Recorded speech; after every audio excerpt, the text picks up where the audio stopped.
On the 13th of August, 1521, Tenochtitlan, the capital city of the Aztec Empire, fell at the hands of Hernán Cortés, the Spanish, and their indigenous allies.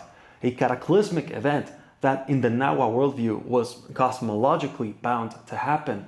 I mentioned the famous 8 omens of the fall of Tenochtitlan in the video about La Llorona, but there's another omen, another prophecy that is largely forgotten. That is La Leyenda del Labrador, the legend of the peasant, to which historian Luis González Obregón dedicated the very first page of this massive book, México Viejo, Old Mexico, which is a collection of beautifully illustrated legends and chronicles from Mexico's colonial past. And so he starts with this engraving of a man being carried away by an eagle. And the image actually comes from this carving on the atrium walls of the Temple of St. Hippolytus in the historic center of Mexico City. But why is it there? According to legend, Moctezuma, the emperor, was concerned and he didn't want to be there for the events of the conquest. He was trying to find a place to hide. And as this was happening, a man tending his field, his milpa in Texcoco, was picked up by a massive eagle that swooped down and grabbed him by the hair, flew up high in the air and took him to a nearby cave.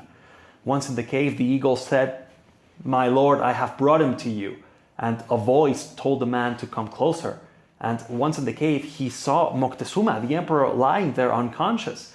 And the voice told him how unfeeling and intoxicated with arrogance Moctezuma was. And the voice told him to poke Moctezuma's leg with a burning cane. He didn't want to do it, but relented and left a mark on the monarch's leg.